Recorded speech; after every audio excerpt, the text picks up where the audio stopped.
कर लीजिए। और भगवान ने भीष्म जी की बुद्धि को अपना लिया और कहते हैं भगवान ने कहा कि आपको तो इच्छा मृत्यु का वरदान है, तब फिर आप इन बाणों की सैया पर क्यों पड़े हुए हैं। तब भीष्म जी कहते हैं कि देहांत काले तुम सामने हो, मुरली बजाते मन को लुभाते, यह गीत गाकर तननाथ त्यागो, गोविंद दामोदर माधवेति। कहते हैं जिन मृत्यु को बड़े बड़े ऋषि योग मुनि लोग सुख नहीं भोग पाते, उस मृत्यु को क्या कहना जो तुम्हारे सामने हो। और भगवान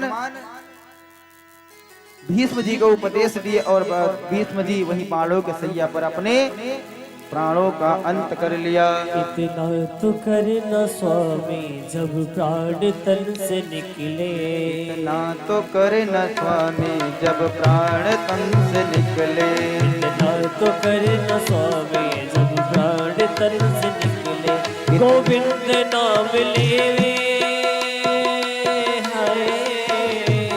गोविंद नाम लेकर जब प्राण तन से निकले, इतना तो करना स्वामी जब प्राण तन से निकले, इतना तो करना स्वामी जब प्राण तन से निकले।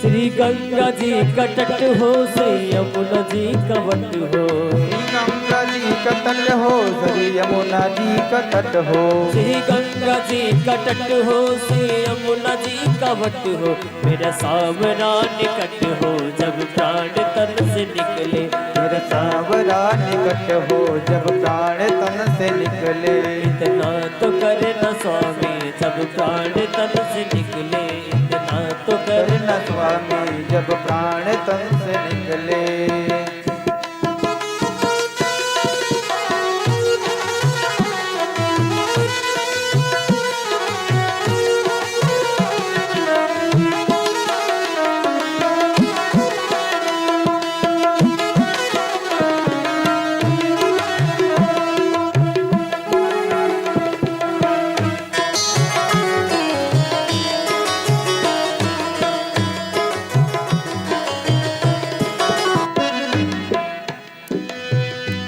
पीताम्बरी कसी हो छवि मन में यह बसी हो, पीताम्बरी कसी हो छवि मन में यह बसी हो, पीताम्बरी कसी हो छवि मन में यह बसी हो, पीताम्बरी कसी हो छवि मन में यह बसी हो, होठों पे यह हंसी हो जब प्राण तन से निकले, होठों पे ये हंसी हो जब प्राण तन से निकले, इतना तो करना स्वामी जब प्राण तन से निकले, निकले, इतना तो करना स्वामी जब प्राण तन से निकले।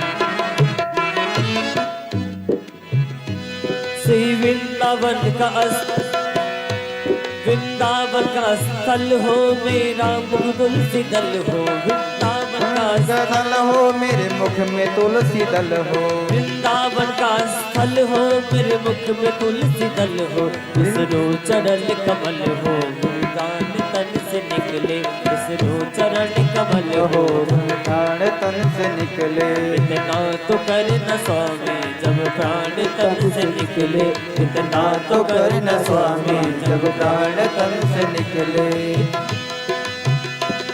इतना तो कर न स्वामी जब प्राण तन से निकले। गोविंद नाम लेवे हाय, गोविंद नाम लेवे जब प्राण तन से निकले।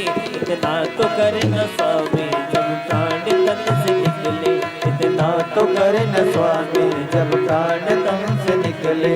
इतना तो कर न स्वामी जब प्राण तन से निकले। बोले भक्त वत्सल भगवान की जय हो। श्री राधा रानी सरकार की जय हो। इस प्रकार भगवान ने भीष्म जी के द्वारा पांडवों को उपदेश दिया और द्वारका के लिए प्रस्थान कर दिए। द्वारिका के लिए प्रस्थान कर लिए और अर्जुन जी उनको छोड़ने के लिए गए। अर्जुन जी जब उनको छोड़ने के लिए गए तो वृंदावन द्वारिकापुरी से 1 वर्ष के बाद वापस आए। और जब 1 वर्ष के बाद वापस आए तो परीक्षित जी थोड़ा समझदार हो गए थे और भगवान श्री कृष्ण से दूर होकर के अर्जुन जी का मन बिल्कुल भी नहीं लग रहा था। जैसे लग रहा हो उनकी चेहरे का तेज ही समाप्त हो गया हो। कहते हैं कि मनुष्य के चेहरे का तेज 3 कारणों से उड़ जाता है। कहते हैं वंचितो हम महाराजा हरिणा बंधु रूपिणा। कहते हैं गाय का वध अगर मनुष्य गलती से भी कर दे, गाय का वध अगर मनुष्य गलती से भी कर दे तो उसके चेहरे का तेज समाप्त हो जाता है। और कहते हैं कि पराई स्त्री से अगर मनुष्य समागम कर ले तो उसके चेहरे का तेज समाप्त हो जाता है। और तीसरी बात आती है, कहते हैं कि जिसके बिना हम जीवन में एक भी पल ना रहे हो वो अगर हमसे दूर हो जाए तो चेहरे का तेज समाप्त है। और आज भगवान द्वारिका चले गए तो अर्जुन जी का मन नहीं लग रहा है।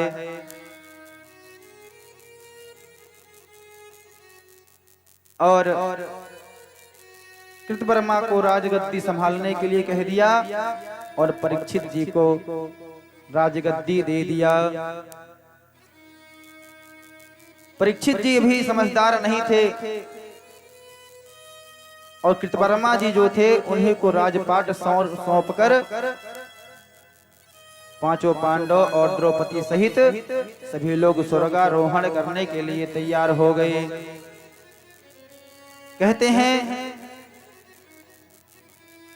सभी पांचों पांडव स्वर्गारोहण के लिए जब आगे बढ़ते हैं तो हरिद्वार की यात्रा, हरिद्वार से यात्रा प्रारंभ करते हैं। हरिद्वार में सप्तऋषि घाट है, वहीं से स्वर्गारोहण की यात्रा प्रारंभ किए थे। और बद्रीनाथ पहुंचते पहुंचते स्वर्गारोहण की यात्रा समाप्त होती है। और कहते हैं हिमालय की यात्रा जब प्रारंभ हुई तो उस पर बहुत सारी बर्फ जमी हुई थी और सबसे आगे कौन थे? सबसे आगे युधिष्ठिर जी थे। और एक एक करके सभी लोग गिरते जा रहे हैं। कहते हैं कि अर्जुन जी गिर पड़े तो सहदेव जी पूछते हैं कि अर्जुन जी क्यों गिर पड़े, स्वर्गारोहण इनका क्यों नहीं हो पाया? तो कहते हैं कि इनको धनुर्विद्या पर बहुत ही अभिमान था। ये सोचा करते थे कि हमारी इतना धनुर्विद्या किसी को नहीं आती, इसलिए इनकी यह गति आज हुई। और जब सहदेव जी चलते चलते गिर पड़े, तब नकुल जी ने पूछा ये क्यों गिर पड़े। कहते हैं नकुल जी इसलिए गिर पड़े कि महाभारत में आगे क्या होने वाला है इनको सब कुछ पता था, लेकिन ये फिर भी नहीं बताते थे कि आज किसकी मृत्यु होगी। इनको पहले से ही प्राप्त पता था, लेकिन ये नहीं बताया करते थे, इसलिए इनकी आज यह गति हुई। आगे चलते चलते द्रौपदी गिर पड़ी। जब स्वर्गारोहण की यात्रा में द्रौपदी गिर पड़ी, तो सहदेव जी पूछते हैं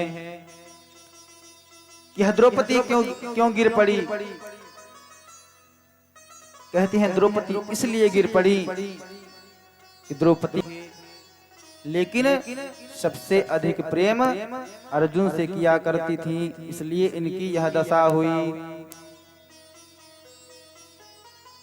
और आगे चलते चलते जब अर्जुन जी गिर पड़ते हैं, तब यहाँ पर भीम जी पूछते हैं कि ये क्यों गिर पड़े।